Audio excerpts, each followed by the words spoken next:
We are the Church of the Good Shepherd, CGS Philippines, and you are welcome. We invite you to like, share, and engage with our live stream. Calling all disciples, let us grow together. Join our online classes and learn how to live and engage in our life class process. To all potential leaders of Christ, get involved in our School of Leaders 1, 2, and 3. Prayer is our weapon. Be part of our daily morning prayer every day at 5 o'clock. Corporate morning prayer via Zoom every first Friday of the month. In-person corporate prayer every last Monday of the month. Leaders of this generation, engage in our leaders meeting with our senior pastor, Pastor Rami Hinares Jr., every Tuesday at 7 p.m. Indeed, we are unstoppable, and the church is getting bigger. Again, we are the CGS Philippines, and we have the vision.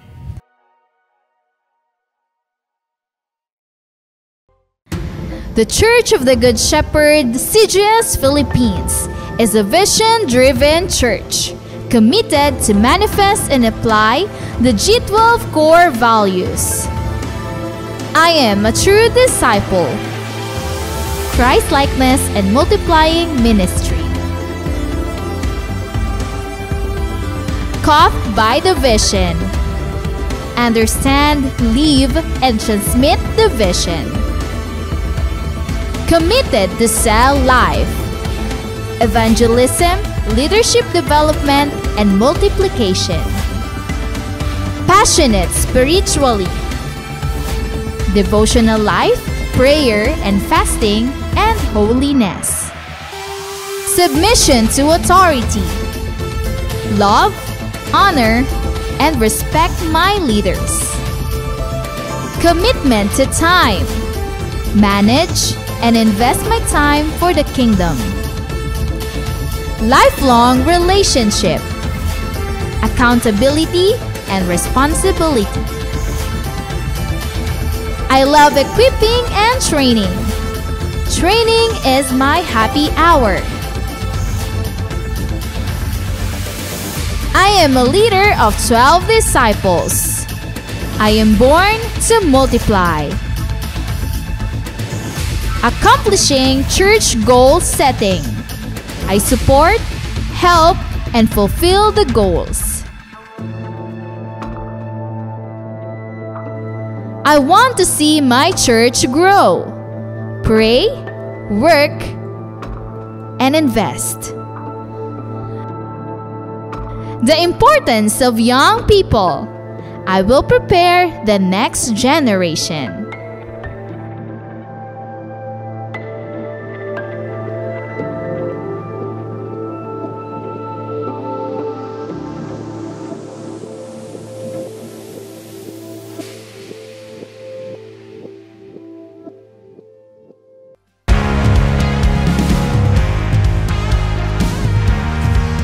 The Church of the Good Shepherd, CGS Philippines, is not just a building, but it is about people who embrace God's vision that lives its purpose, loving God and loving people. Previous years might be tough years due to the pandemic, but because of God's faithfulness to His church, the vision became even clearer and the calling of His disciples became louder. Through our online platforms, unexplainable breakthroughs become possible, and the church grows bigger and greater. With the help of God's vision manifested to His disciples and leaders, winning people became unstoppable, not just here in the Philippines, but also all around the world. Disciples, leaders, and pastors in different churches became one in spirit to continue to rise up and expand the territory of God's kingdom. As we celebrate and worship the Lord, more than 1,000 disciples woke up early at 6 in the morning for our online simbahay. And to further develop them, more people were involved in the process of discipleship. First in life class, where they learned how to live a life according to the will of God. After life class, To continue the works of God's vision, disciples were trained and equipped through the School of Leaders 1, 2, and 3. Truly, God is faithful and He will not let the church stay ordinary. This year, as the vision goes further, some of the pastors and leaders began to go to the places reached by our online platform. Together with Pastor Rami and Pastor Adele, the church visited some places in the Philippines to connect and expand God's kingdom, the church, and His vision. All these things happens because pastors, leaders, and disciples in different churches and places are committed to prayer every morning and evening. The vision will never stop, and His people will never be silent. It is true, the latter house is greater than the former, for we are the church of the Good Shepherd, and we have the vision.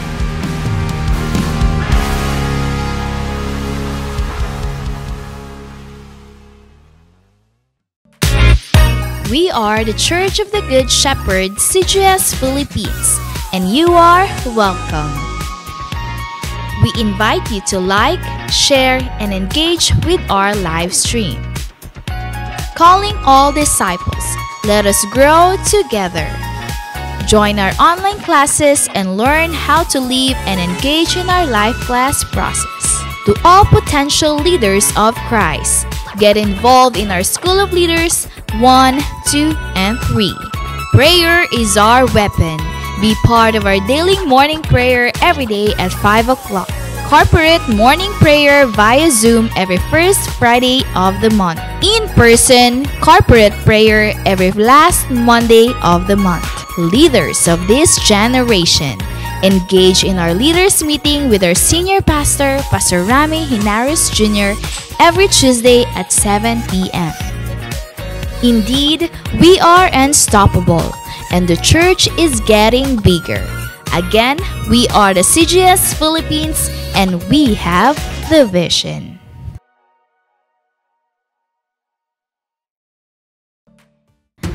The Church of the Good Shepherd, CGS Philippines, is a vision-driven church committed to manifest and apply the G12 core values. I am a true disciple. Christ-likeness and multiplying ministry. Caught by the vision. Understand, live, and transmit the vision. Committed to sell life. Evangelism, leadership development, and multiplication. Passionate spiritually. Devotional life, prayer and fasting, and holiness. Submission to authority. Love, honor, and respect my leaders. Commitment to time. Manage and invest my time for the kingdom. Lifelong relationship. Accountability and responsibility. I love equipping and training. Training is my happy hour. I am a leader of 12 disciples. I am born to multiply. Accomplishing church goal setting. I support, help, and fulfill the goals. I want to see my church grow. Pray, work, and invest. The importance of young people. I will prepare the next generation.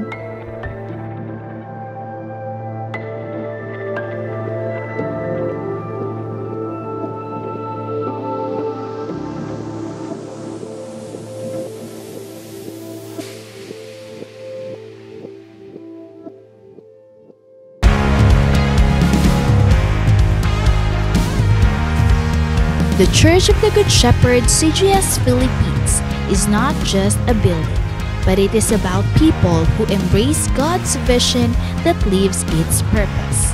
loving God and loving people.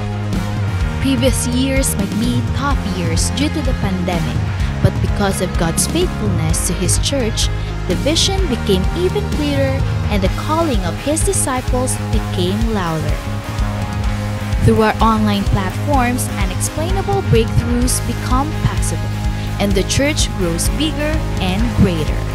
With the help of God's vision manifested to His disciples and leaders, winning people became unstoppable, not just here in the Philippines, but also all around the world. Disciples, leaders, and pastors in different churches became one in spirit to continue to rise up and expand the territory of God's kingdom. As we celebrate and worship the Lord, more than 1,000 disciples woke up early at 6 in the morning for our online simbahay.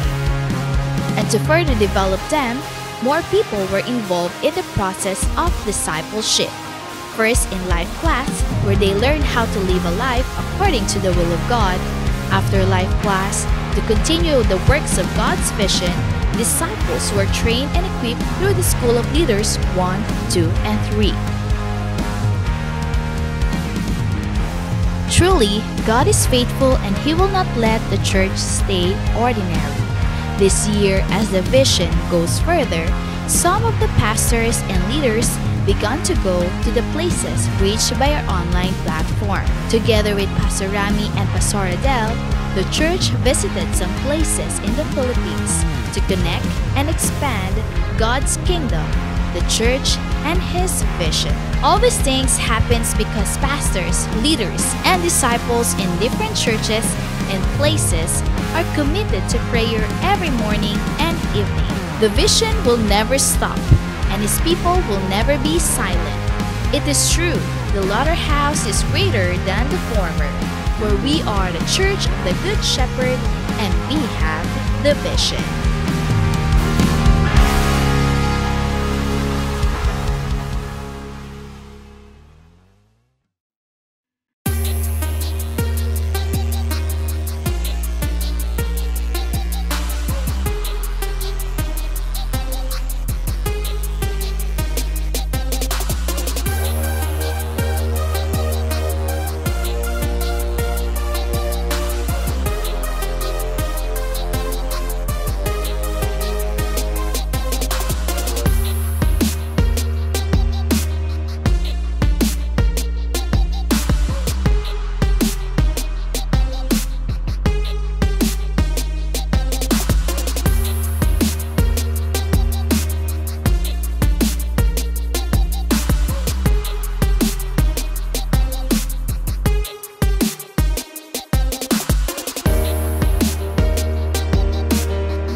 Good morning muli sa ating lahat at welcome sa ating morning simbahay.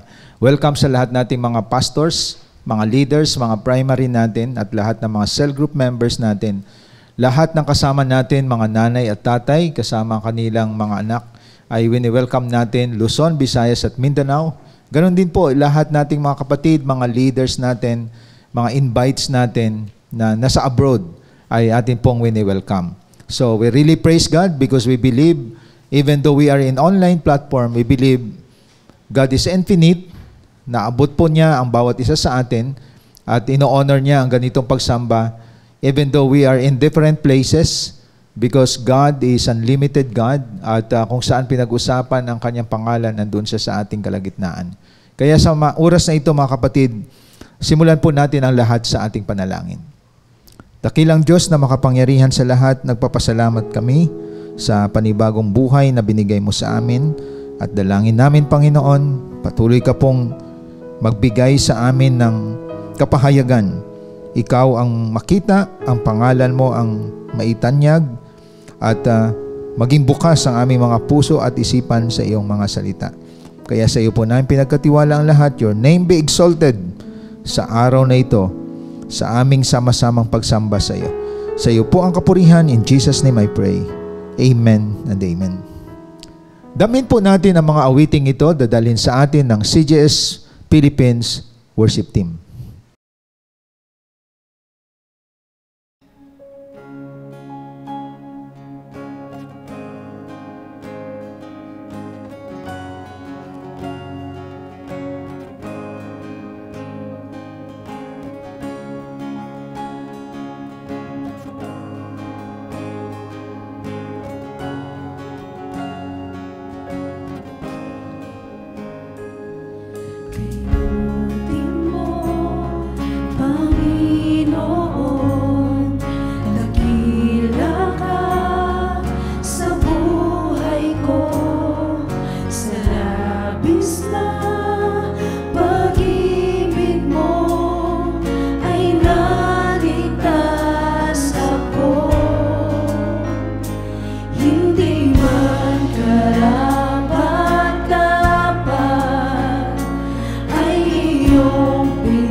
Kaya ngayon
Salamat sa mga mensahe na ating narinig na pinangunahan ng CGS Philippines Worship Team at atin ihanda ang ating mga puso, ang ating mga Bible, mga ballpen natin at ang ating notebook or gadget, mga kapatid. No? Mahalaga nagtitake note po tayo.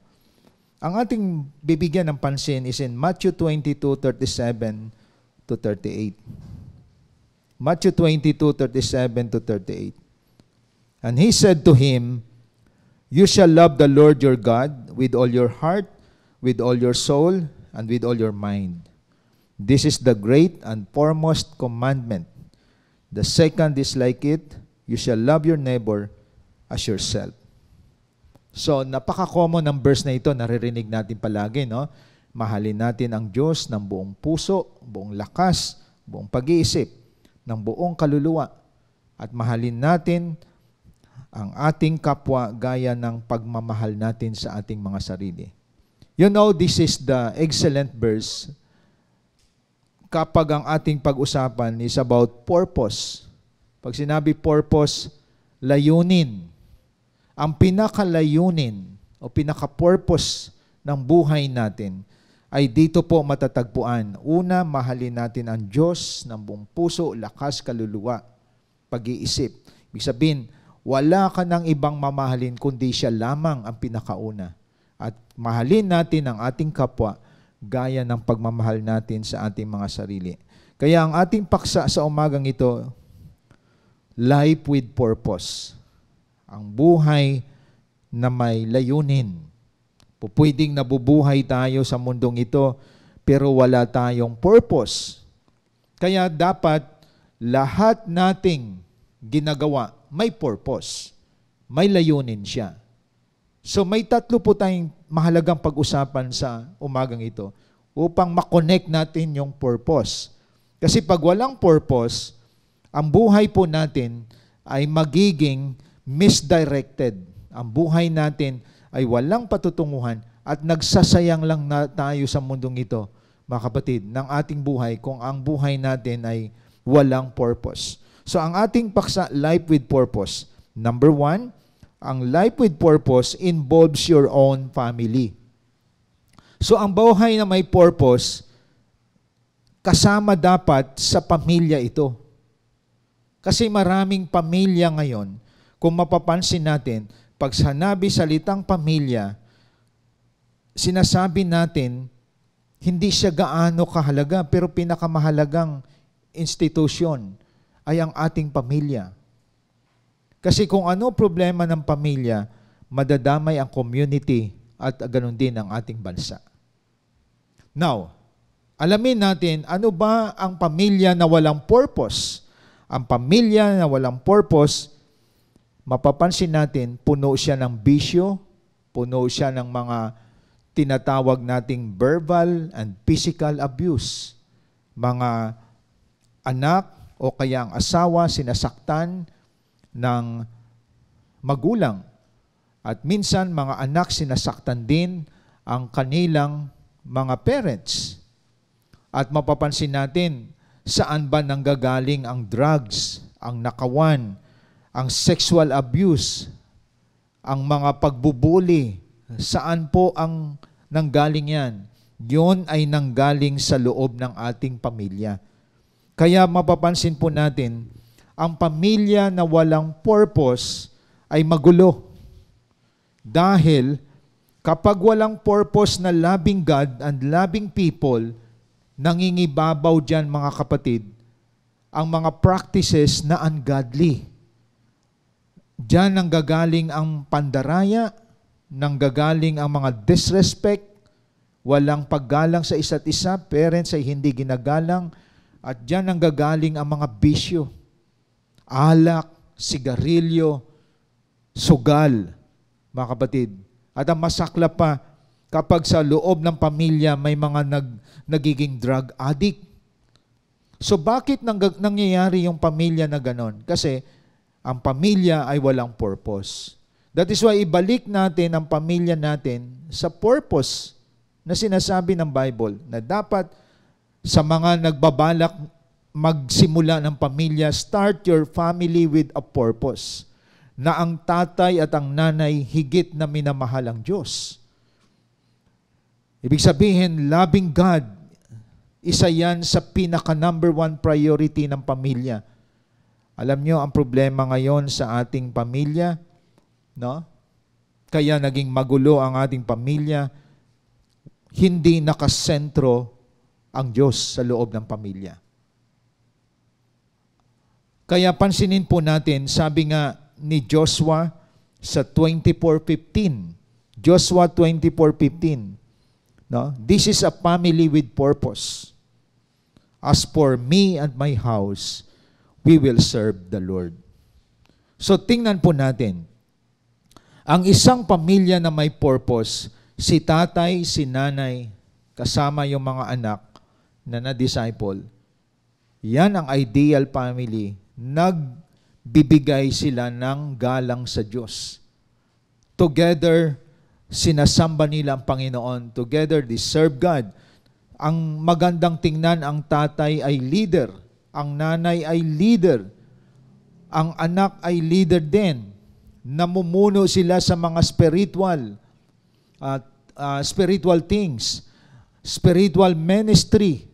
Ibig sabihin, ang magandang tingnan, makikita mo yung tatay, nagdi-disciple ng tatay, ang nanay, nagdi-disciple ng nanay, ang mga anak, nagdi-disciple din ng kapwa nila kabataan. That is a family with purpose. At katulad ni Joshua, sabi niya, napaka-firm niya sa binanggit niya, as for me and my house, we will serve the Lord. Kaya makikita natin ngayon, ang root cause, bakit may mga broken family or dysfunctional family, bakit may mga rebellious children, bakit ang tatay ay hindi siya kontento sa kanyang asawa. Di ba? May mga tatay na nanlalaki. Biro mo tatay ka, nanlalaki ka. No? Ibig sabihin, ganun ka-worst ngayon ang ating kalagayan ng ating bansa. Naging common ay marinig natin, yung tatay ay ng babae. Pero mukhang hindi siya common, ano? May nalaman ako na ang tatay na-attract sa lalaki. Pero may mga anak. Bakit nangyayari ang ganyang pamilya? Bakit may mga pamilya naghihiwalay? Kasi ang pamilyang yan, hindi na sentro sa purpose. Hindi minahal ang Diyos. Kaya tandaan po natin, hindi tama na ang tatay masyado nang sinasamba ang kanyang misis. Si misis masyado nilang sinasamba ang kanyang mister. Masyado nang nakapokus sila sa isa't isa. Magkukos ng problem yan. At masyadong obsessed sa mga anak. Pag lumaki ang mga anak, naging rebelde niyan, madidismay ang parents. That is why agapan ang mga pamilya, lagyan ng purpose ang bawat pamilya. Na dapat mula sa tatay, mula sa nanay, at patungo sa mga anak, the purpose of the family, why there is family, is that to love God. Love God with all their heart, soul, mind, and strength. Kaya kapag nasakop ng pagmamahal ang isang pamilya, pagmamahal sa Diyos, masasabi natin na yan na ang godly family, mga kapatid. Kaya pag minahal mo yung wife mo, masigit mo na mahalin ang Diyos. Pag minahal mo ang husband mo, masigit na mahal mo ang Diyos.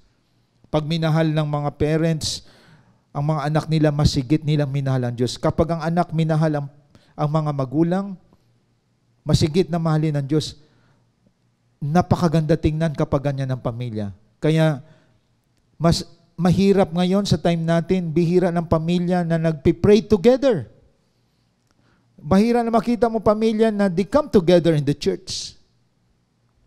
Karamihan sa pamilya, kakain na lang, nagsisimula palagi sa mga gadget.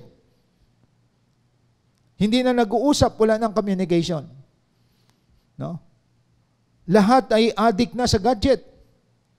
That is why meron ng miscommunication sa loob ng pamilya. At sa ngayon, yun ang crisis sa pamilya, mga kapatid. It's because of the technology. Ang mga anak hindi na mamalayan ng parents, lulong na pala sa porn site. dyan sa online. Hindi na mamalaya ng misis, baon na sila sa utang dahil may online gambling ang mister niya. No? Magtataka na lang siya, hinahatak na ang property nila sa bahay.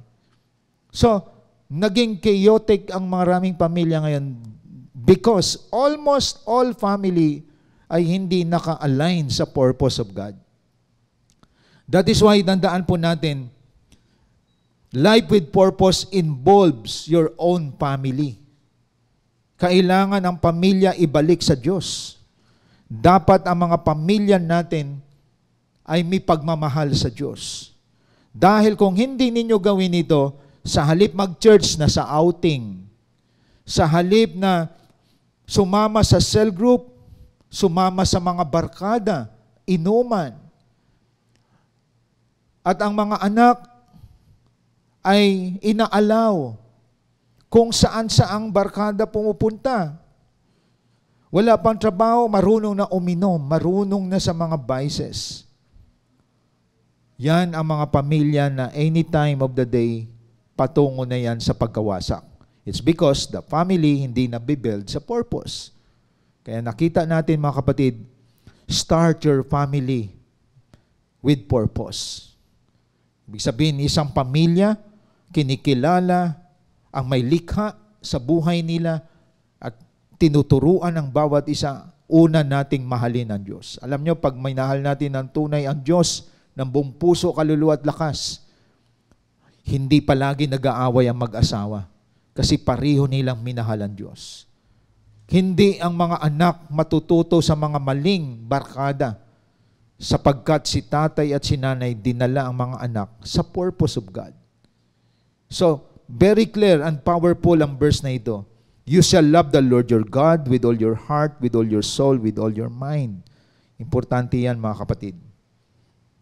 Dahil karamihan sa pamilya ngayon, ang purpose ng buhay nila, material things. Ang purpose ng buhay nila, maraming mga material na bagay. Happy family kapag lahat na bibili, gadget, gamit, mga mamahaling damit, magarang tahanan, sasakyan. Parang yun ang magkukumpleto ng pamilya, may bahay, may lupa. But that is not. Because without purpose, sayang yung mga bagay na material na yan, mga kapatid. So dapat i-connect ang pamilya sa purpose of God. To love Him with all our heart, soul, mind, and strength. Kasi masarap makita, even dito sa CGS Philippines, abala sa paglilingkod ang tatay at nanay together with their children, pero ang kanilang hanap buhay, hindi nila napabayaan. Because they know their purpose. Ang purpose ng pamilya is not just to eat, no? To enjoy. No? It's not just to have pleasure in life. Ang purpose ng pamilya is to love God with all your heart, soul, mind, and strength. So dito ninyo nakita ngayon, ito yung tamang pamilya. Ang pamilya na may layunin ang buhay. Second, life with purpose involves your wealth. No? Ang isang pamilya na may purpose, pangalawa, kasama dito ang ating mga wealth. Yaman man yan, kayamanan man yan, o resources na meron tayo, o kaya pananalapi na meron tayo. Kaya nga may tanong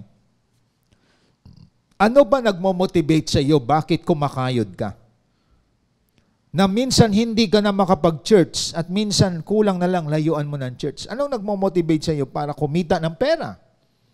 At marami po yan. Nagtatrabaho, hindi lang sa araw, pati sa gabi. Para lang magkaroon ng nais, magkaroon ng mas malaking kikitain. Pero ang tanong, ano ba layunin mo? Pastor, para naman hindi kami magutom. Para naman mabayaran namin yung mga bill namin sa bahay. Para naman masustain ang mga needs sa bahay. Mabili naman ng mga kasama ko sa bahay ang ganito. Makakarating kami sa lugar na ganito. Alam niyo mga kapatid, Tama naman lahat yan. Kumakayod ka, naghahanap buhay ka, para mabili ng pamilya nyo ang mga bagay na kailangan ninyo. Na hindi kayo magkakaroon ng problema, lalo na sa mga bayarin sa ilaw, bayarin sa mga bills. No? Kumbaga, hindi kayo kinakapos para hindi kayo magutom. So marami nagtatrabaho kasi takot magutom. Kaya may pambili sila ng pagkain. And that is the objective of pagan people. Diba? Nagtatrabaho sila for their own. Pero tandaan natin, hindi tayo pagan. Hindi tayo mga pagan. Ang pagan, hindi kumikilala sa Lord. No? Nagtatrabaho para sa sarili, para makakain. Nagtatrabaho para magsugal. Nagtatrabaho para matugunan ang mga vices. Saka nakakita, sabihin, ang hirap ng buhay ngayon, pero nagda-drugs ka, nagsusugal ka, may mga vices ka, nag-online games ka pa. No? So sometimes, ang problema is not the resources, but ourselves. Now, paano mga kapatid, mangyayari na tayo ay masasabi nating may purpose ang ating ginagawa? Halimbawa, bakit ka naghahanap buhay? Ang sagot niyan, kaya ka naghahanap buhay, because you have a purpose in life. So life with purpose involves your wealth. So dapat makita natin yon. Isa ito sa palagi kong kinukwento sa atin. At palagi kong ikukwento ito muli sa inyo, mga kapatid. Isang katotohanan na nangyari yan dito sa CGS Philippines during COVID. May isang pamilya, tinawag ako ng isang primary, 144 niya ito. Pastor, meron akong disciple. Nag-open sila ng business. Pinapahandog nila ang kanilang negosyo. Ano negosyo nila? Pagde-deliver ng tubig. Deliver ng tubig? Opo. Yung mayroon silang isang truck. O sige, atin i-bless. So, nung time na yon, kabubukas lamang ng COVID, at marami wala ng trabaho, sila nagbukas ng negosyo sa tubig. Pinag-pray, dinedicate namin yung truck nila. At alam niyo, isa sa amazing sa lahat, itong pamilya na ito, nung binanggit ko, hindi lang isang truck yan. Susundan pa yan ng susunod na truck. Nagkaroon sila ng 2 truck, 3 truck, 5 truck, 10 truck, at ngayon, siguro almost 20 trucks of water delivery meron sila. At hindi sila nagde-deliver sa bahay-bahay. Malalaking mga commercial center ang kanilang, kumbaga, nakukontrata sa tubig. At ito pang maganda. Napansin ko, dumami empleyado nila. No? Siyempre, habang lumalaki ang negosyo mo, marami kang kailangan. Nagkaroon sila ng mga empleyado. Bakit sinabi kong ito maganda? Kasi, nag-accumulate sila ng wealth, ng kayamanan. At nakita ko, no, para ma-relay sa inyo to, may purpose pala sila. Ang purpose nila, hindi lang para yumaman, hindi lang para lumaki ng kita, at para lang sa sarili nila, maraming nagkaroon ng trabaho nung panahon ng COVID and until now. So sabi ko, bakit umunlad yung negosyo niya? Kasi marami akong pinagpipray, no, na i-bless ang mga kanilang, halimbawa, mga maliliit na negosyo. Pero ito'y nakita ko talagang bumulusok, umunlad. Alam ninyo, isa lang ang nakita ko, namuhay sila na may purpose. Alam nyo bakit? Ang nanay, ang tatay, nagpa-disciple. Pati ang mga anak, nagpa-disciple. At ngayon, mga leader na sila. Si nanay, naging leader of disciples. Ang mga anak, naging leaders. At alam nyo ba, nagkaroon ng church sa kanila? Karoon ng church. At isa sa amazing sa lahat, ang mga nag-church sa kanila, sa oras na ito, ngayong linggo na to, lahat mga lalaking empleyado. Ayon. So, ibig sabihin, sila yung namuhay na ang wealth nila may purpose. At isa sila sa mga faithful givers sa church. Binabanggit ko sa inyo ito mga kapatid kasi hindi mo pwede i-segregate ang business mo sa purpose ni Lord. Hindi mo pwedeng itabi yan. Ito lang ihandog yung aming negosyo. Hindi. Ang ginawa nila, pati buhay nila, inihandog nila sa Lord. At maraming mga empleyado sila ngayon na nakakilala sa Diyos. At pati ang kanilang mga misis lumapit din sa Panginoon. Ito yung sinasabi ko. May purpose, bakit ka may wealth? Bakit ka kumakayod? Saan mo dadalhin yung wealth mo? Ibig sabihin, kumakayod ka dahil una, nais mong gamitin din ito sa gawain ng Panginoon. Ang Diyos nag-glorify dahil silver and gold, even our wealth comes from God. So, ibig sabihin, marami ngayon kumakayod, kumikita, nagsa-sideline pa, baon pa rin sa utang. Kasi para lang sa sarili nila yung wealth nila eh. Itong pamilya na ito, nakita ko, ang wealth nila, lahat ng empleyado nila dapat nagpapadisciple din. Lahat ng empleyado nila dapat sumasamba, nagsisell group din. At hindi ako magtataka kung bakit binibless ang pamilyang ito. Because they live with a purpose. It involves their wealth. Na yung yaman na meron sila ay sinishare nila sa mga taong nangailangan. At nakita ko pa nga ang pamilyang ito kapag may calamities, nasunugan, nauna pa sila sa mga bumbero. Nauna pa sila sa bumbero kasi water delivery yan. At isa pa sila sa mga namimigay na mga walang-wala. Now, binabanggit ko ito sa atin mga kapatid. May dahilan pala kung bakit meron tayong resources. Hindi yan pansarili mo. Dapat, anumang meron ka, una palagi ang Diyos. Because ang unang premise natin, love God with all your heart, soul, mind, and strength. So kapag may pamilya ka, unahin ng pamilya ang Diyos.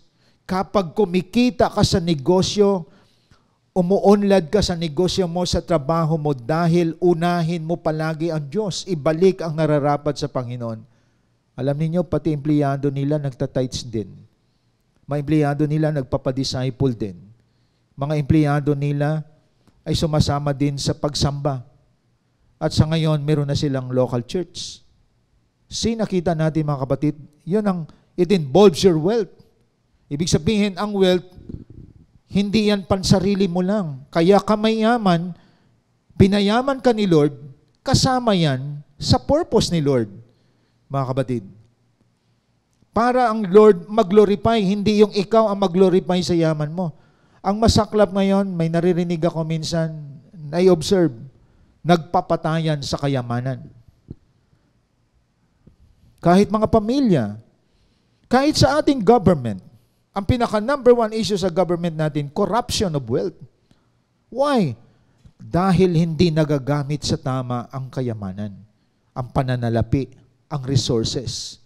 So nakita natin, kaya ka pinayaman ng Diyos, gamitin mo yan sa purpose niya.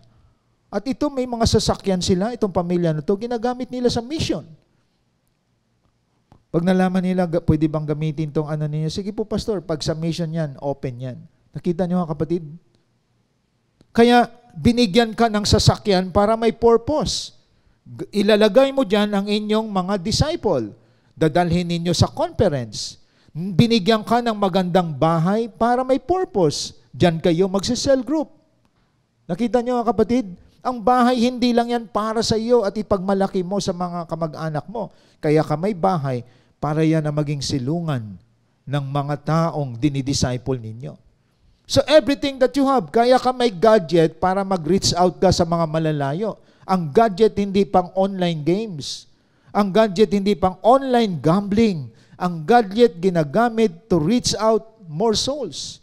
Kaya ka nagpapalit ng bago ngayon, nag-update ka, hindi para sa sarili mo, pang selfie. Kundi ginagamit mo yan para sa purpose. Because you don't only love God, but you love others also. So as you love others, nire-reach out mo sila. Yun nangyayari sa atin sa CGS Philippines, mga kapatid. At nakikita po natin, may purpose lahat. Kasi kung may galaw ka na walang purpose, kakapusin ka, madidismaya ka, magkakaroon ka lang ng hinanakit. Makikita mo bakit nangyari ang ganito sa negosyo ko, hindi mo sinama ang Diyos dyan. Ganito nangyari sa pamilya ko, tigas ang ulo nyo, may discipleship, pinabayaan nyo discipleship. Ayun. May others na yung husband mo. Ang wife mo naman ngayon ay naligaw na ng landas. Why? Binabasura natin ang purpose ng God. Alam niyo, tandaan nyo to, ang pamilya na walang layunin, masisira ang pamilya na yan. Ang kayamanan na walang layunin, patungo niyan, maging ganid ka, maging sakim. Walang layunin eh. Bakit ka nagpapadami ng kayamanan? Para saan mo dadalhin yan? Diba? Pang-abuso sa kapwa, pagmamalaki mo ba? Kaya tandaan natin, you have wealth, you have your resources, you have your property. Your purpose for that is for God. Para sa Diyos yan. Para magamit sa gawain ng Panginoon. Hindi yan pansarili, mga kapatid. So tandaan po natin yan. Because very clear, sa 1 Timothy chapter 6, verse 10, napakalinaw, for the love of money is the root of all evil. Ang pagmamahal sa salapi, sa kwarta, sa pera, ay ugat ng lahat ng kasamaan. Isa lang ang mahalin natin, ang Diyos. At ang pera, ginagamit yan para sa purpose ni Lord. Pwedeng pambili mo ng pagkain, pwedeng pambayad mo sa bill. Tama yan.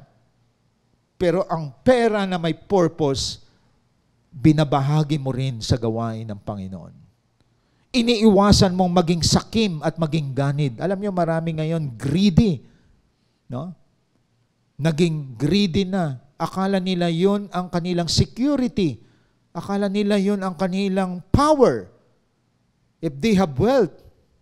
Pero hindi nila alam, yun ang ihuhulog sila sa evil ways. Mga kapatid, tingnan ninyo, kapag walang Diyos ang isang tao, pag minahal niyang pera, ang utak niya pinapasukan ng demonyo. Di ba? Nag-iisip siya kung anong kalukuhan gagawin niya kasi marami na siyang pera. No? Isipin niya kung ano-anong mga gawa ng mundo ang nasa utak niya dahil wala siyang purpose. Di ba? Kaya ang paggamit ng salapi na walang purpose, ikakapahamak ng tao. Mga kapatid. And for them, power yon ang tingin nila. Power yon. Pero yun ang sumisira sa buhay ng tao. Di ba? Kaya natuto siya mag-corrupt, natuto siya magsinungaling, and sometimes ang iba ginagamit pag-hire sa kalaban nila. Di ba? Pumapatay ang pagmamahal sa salapi. Mga kapatid. Kaya dito, pinapakita ko sa atin, if you know your purpose in life, everything that you possess is for God. Bahay mo, ginagamit sa gawain ng Lord. Sasakyan mo, ginagamit sa mission. Negosyo mo, may bahagi ang Panginoon. Yun ang buhay na may purpose. Mga kapatid. Umunlad nga negosyo mo, wala namang bahagi si Lord yan. Gagamitin ng demonyo yan. Mga kapatid. Kaya maraming negosyo, hindi nila alam, demonyo na ang humahawak, hindi na ang Diyos. And that's the truth, mga kapatid. Kaya like what I said, sa lahat ng aspeto ng buhay natin, dapat may purpose yan. May layunin yan, mga kapatid. Kaya naway ngayong umaga na ito, naunawaan po ninyo. Pag may pamilya ka, kasama si Lord dapat dyan sa loob. Pamilya na may layunin.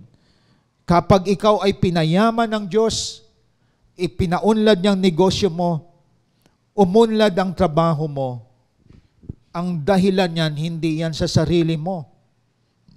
Hindi para maging sakim ka o maging ganid. Ginagamit mo yan kay Lord. Tandaan natin sa pag-win soul natin, very expensive. Sabi nga ng pinaka-mentor natin, it is our fuel. Dadalhin mo ang isang tao, papakainin mo siya sa isang restaurant, papakilala mo siya sa Panginoon, gagastusan mo siya. So, merong resources kang ilalabas. So, may purpose. Kaya ka may trabaho para yung dadalhin mo sa Lord, i-bless mo sila. Di ba? At makita nila na kapag nasa Lord ka, hindi ka kinakapos, hindi ka kinukulang, hindi ka baon sa utang. Why? Dahil kapag meron ka, maliit man o malaki, estudyante ka man, bago ka lang sa pagtatrabaho o pagninegosyo, anumang meron ka, may mga tao kang nilalapit sa Diyos, ginagastusan mo yan. Biro mo yung dadalhin mo sa gawain ng Lord sa mga conference, nakasakay yan sa kotse mo. So, may ano yan, may gastos yan. Pero, hindi mo binibilang yon. Bakit? May purpose ka eh. Alam mo yung purpose eh. Kaya everything that we possess is for the purpose of God. Para sa Diyos yan ang ating ginagawa, mga kapatid. Kaya naway naintindihan ninyo to. Na inyong maunawaan, mahirap ang purposeless life. Mahirap ang buhay na walang purpose. Naubos pera mo, walang pinuntahan kasi walang purpose. Nagkapamilya ka, nasira kasi walang purpose. Kaya napakahalaga ng isang purpose-driven life, mga kapatid. Isang buhay na drive ng purpose. Importante yun. The third, so dito ninyo makikita ngayon, dapat alam ko yung purpose ko. Kung bakit nandito ako, bakit may pamilya ako, bakit kumikita ako, para saan ba tong kita na to? Para saan ba tong meron ako? Kapag hindi mo na-hit ang purpose, it's just a waste. No? Pagsasayang lamang yan, mga kapatid. The third, dapat nakita natin to, mga kapatid. Life with purpose involves your personal dreams. Ang buhay na may purpose, kasama dito yung mga dreams natin. So kung may personal dreams ka, may pangarap ka sa buhay, dapat kasama si Lord yan. Like for example, dahil sinasabi ng ilan, ang hirap ng buhay sa Pilipinas. Millions na ngayon ang nasa abroad.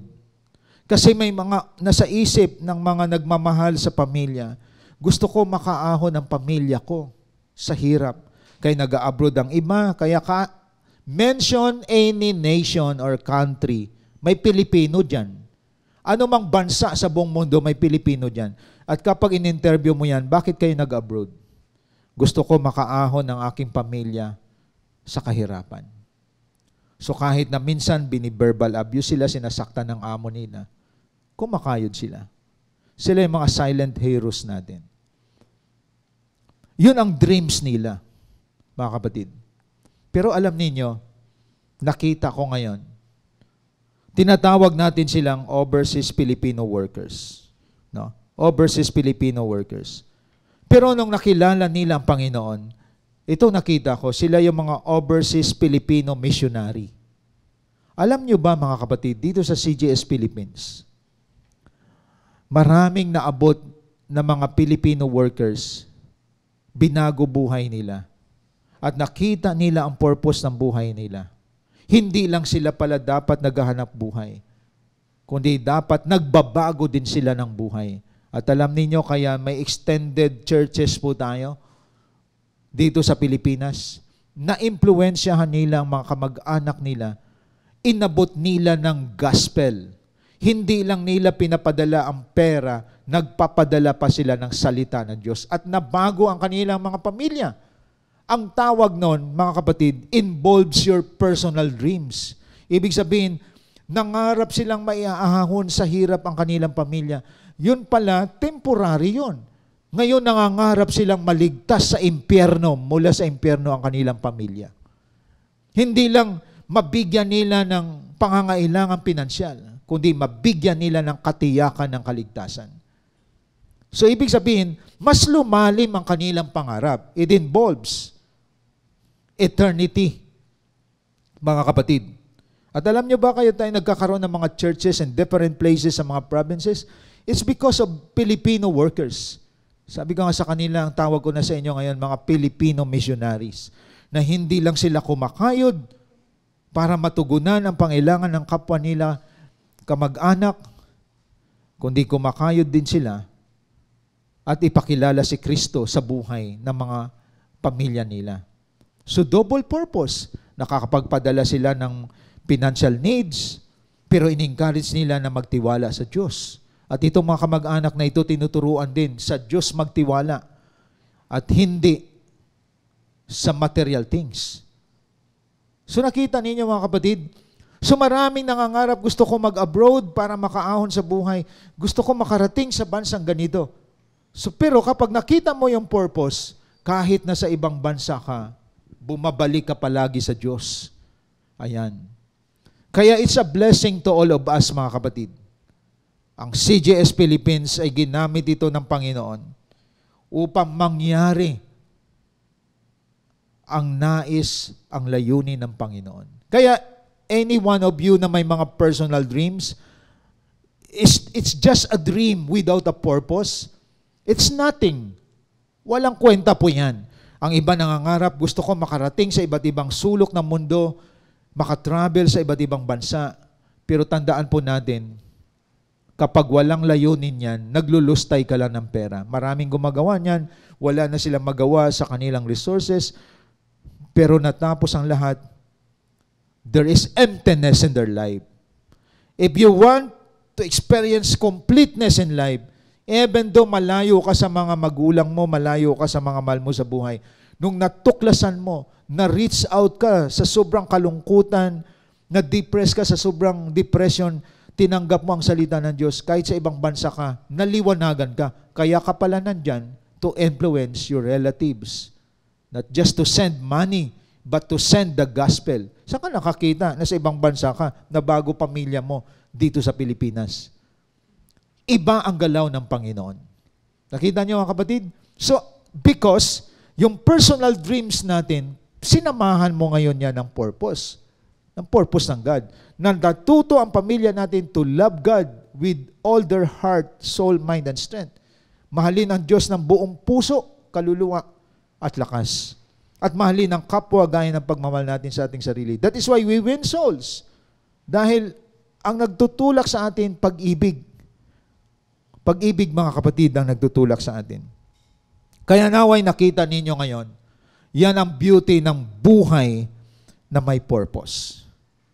Dahil tandaan ninyo, ang personal dreams natin, may mga pangarap kayo personal sa buhay nyo. Pag hindi nyo sinamahan ng purpose yan, mga kapatid, hanggang pangarap na lamang yan. At hindi ka pa rin maging masaya kahit naabot mo yung pangarap na yan. Tingnan ninyo, ang iba pag walang purpose ang pangarap, umiikot-ikot na lamang, paulit-ulit na lang ang takbo ng buhay. Sumasama sa kung kanino na lamang. Gumagastos ng walang patutunguhan. Nag-uubos lang ng panahon, pero walang purpose. Kapag nakaisip niyang umakyat ng bundok, aakyat ng bundok. Ayun. Kapag nakaisip siya na pumunta sa isang lugar na ito na mag-isa, gagawin niya. Bakit? Walang purpose, mga kapatid. Kaya masarap na may purpose ang life mo. Lahat ng galawan mo, may purpose siya. Nagbibigay palagi glory sa Panginoon. Kaya tandaan natin, mga kapatid, anything that we have, anything that we possess, even in our dreams, connect the purpose of God in your life. Huwag na huwag kayong gumalaw na walang purpose yan, mga kapatid. Kaya tandaan ninyo, kaya ka pala may sasakyan, may bahay ka, may lupa ka, may pera ka, naabot mong pangarap na yan para sa purpose ni Lord. At doon mo makikita, satisfying ang buhay na may purpose. Fulfilling ang buhay na may purpose. Kaya everything that we possess, it's not for ourselves. Everything that we have, it's for the purpose of God. At dyan siya nag-glorify sa buhay natin. Kaya sa ating pagtatapos, mga kapatid, nais kong iwan sa atin to. Living with purpose always involves loving God and loving others or loving people. Ibig sabihin, napakasarap na mamuhay na may purpose kasi alam mo ang galawan mo. Kapag nagkapamilya ako, unahin namin ang Diyos. lahat ng aking mga mahal sa buhay dadalhin ko sa Diyos. Yun ang pamilya na may purpose. Kapag pinayaman ako ng Panginoon, unahin ko ang Diyos. Tutulungan ko ang kapwa ko. It's not for myself. Kaya walang mga disciple na madamot at kuripot. Walang mga disciple na ganid at sakim. At hindi dapat makita sa loob ng pamilya na nag-aaway because of wealth. Ang pamilya na pinayaman ng Diyos, umuunlad, lumalaki dahil inuuna ang Diyos. Mga kapatid, pwedeng yumaman na dyablo ang nagpayaman at makikita mo naging sakim ang mga humahawak niyan. That is why there is what we call corruption. Kaya tandaan natin, pag pinayaman kayo ng Panginoon, para sa Diyos yan. Para sa purpose ni Lord yan. Kaya nga tayo may mga personal dreams para din sa Lord yung mga personal dreams natin. If we go abroad, from place to place, may kilala nga ako under ng net ni Pastor Pai ngayon nasa New Zealand, dati sa Hong Kong, nakakarating siya sa iba't ibang lugar, pero nagiiwan siya ng church. Nakakapag-plant siya ng church. Sabi nga kay Pastor Pai, ang galing ng 40 niya, Pastor. Oo. Ibig sabihin, ang iba nag-abroad lang para lang sa sarili. Para lang lumayo sa Pilipinas. Alam niyo, selfishness yan eh. Ang gulo na ng Pilipinas, tatakas na tayo dito. Punta tayo ibang bansa. Yun ang mali. Dapat kung tayo man ay nasa ibang bansa, your purpose is to reach out your fellow Filipino people. Kaya, dito tayo nagtatapos ngayong umaga, mga kapatid. Living with purpose always involves loving God and loving people. Before I close in prayer, damhin po natin ang mga awiting ito dadalhin sa atin ng CGS Philippines worship team.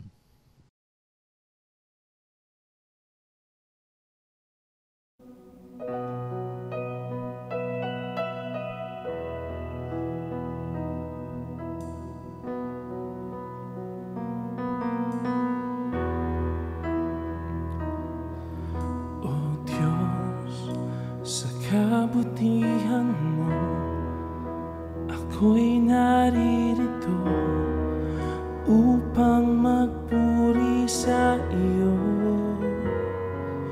O Diyos, sa kabanalan mo, nalulugod ako, buhay ay iaalay ko.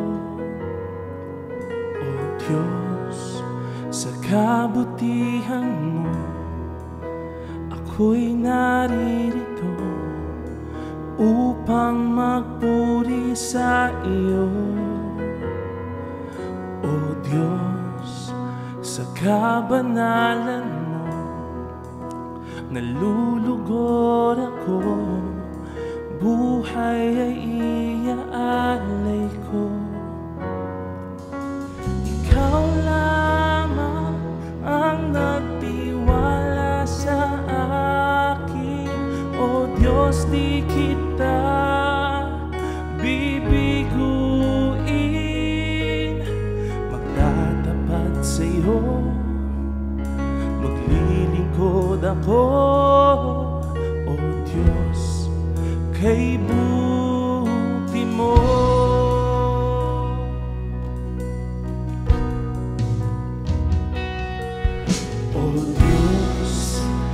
Kabutihan mo, ako'y naririto upang magpuri sa iyo. O Diyos, sa kabanalan mo, nalulugod ako, buhay ay iaalay ko. Minsan pa. O Diyos, sa kabutihan mo, ako'y naririto upang magpuri sa iyo. O Diyos, sa kabanalan mo, nalulugod ako, buhay ay iaalay ko. Ikaw lamang ang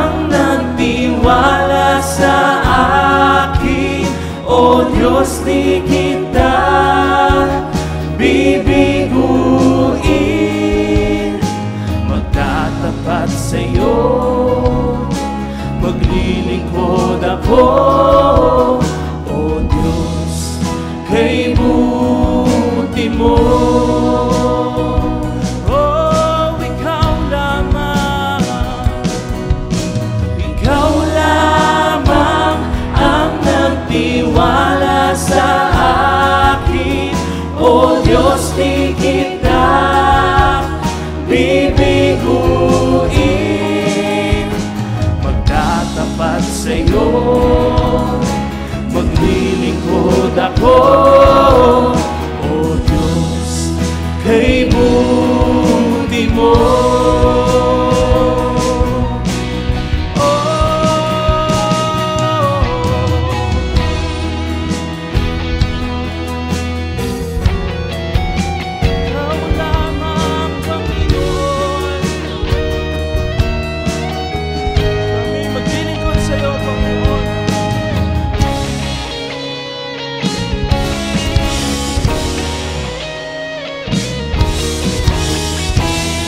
Sama nating awitin.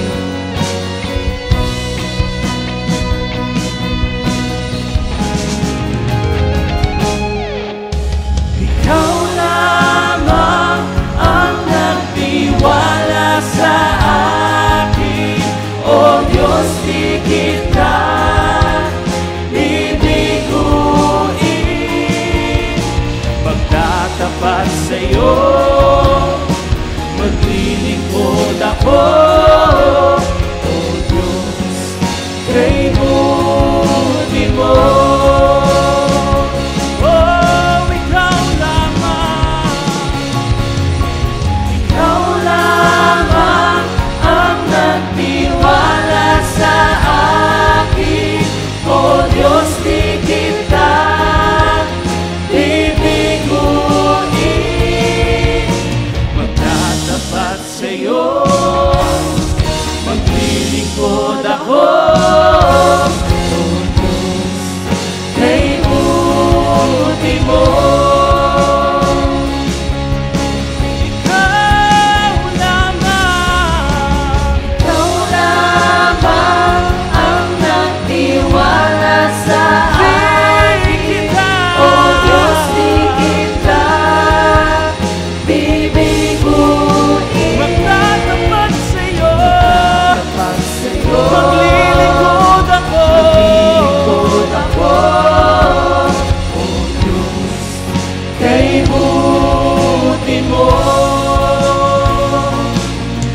O Diyos, kay buti mo. O Diyos, kay buti mo.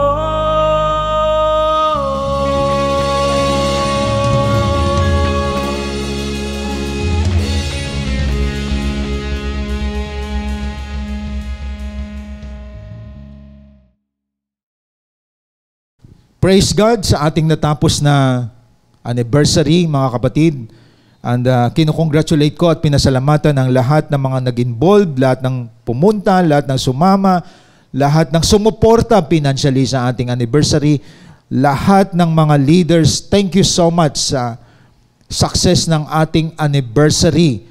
Sa lahat na nanggaling sa iba't ibang probinsya, nakasama po natin. And we really thank God, naging grateful tayo kay Lord for the success of this anniversary is because of you, mga disciples, mga leaders, mga primary, mga pastors, sa ating mga musicians. Thank you so much sa ating mga media team.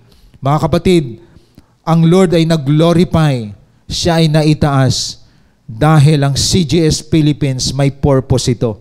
Para ito sa glory ng ating Panginoon. And again, thank you so much sa lahat na nagpagal, sumama dito sa vision natin, dito sa purpose po natin. Kaya sa oras na ito, I just want to extend my thanksgiving to all of you, mga kapatid. Maraming salamat. Ikaw ang ginamit ng Diyos sa success ng ating anniversary. Let us close in prayer. Panginoon, maraming salamat. We know our purpose in life. Ang pamilya, binuo para sa layunin mo. Ang yaman o kayamanan na meron ang bawat isa para sa layunin mo, Panginoon. Ginagamit yon hindi pansarili lamang. At ang anumang mga pangarap namin sa buhay, Panginoon, nabibuild, it's because of the purpose na binigay mo sa amin. Any dream that we have ay para ito sa layunin mo, Panginoon. Kaya dalangin ko, O Diyos, ang buhay ng bawat isa sa amin, mamuhay kami ayon sa iyong layunin to love you with all our heart, soul, mind, and strength, and to love others. That is why we win souls and make disciples. Blessing upon blessing to all of us today. In the name of the Father, the Son, Jesus Christ, and the Holy Spirit. Amen and amen. Thank you and God bless po sa ating lahat.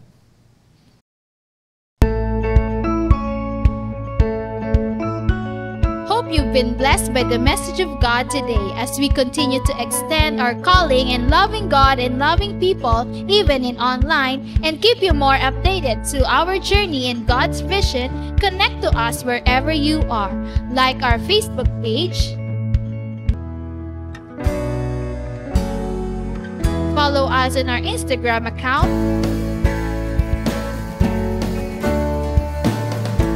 and subscribe to our YouTube channel.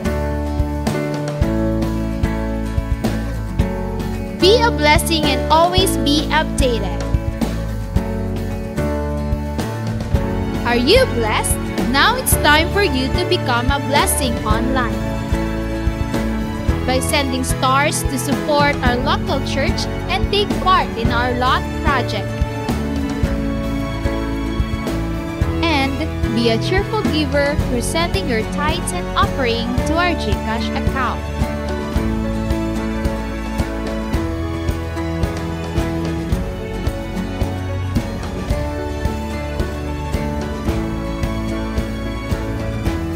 See you on our next online worship. Thank you and God bless.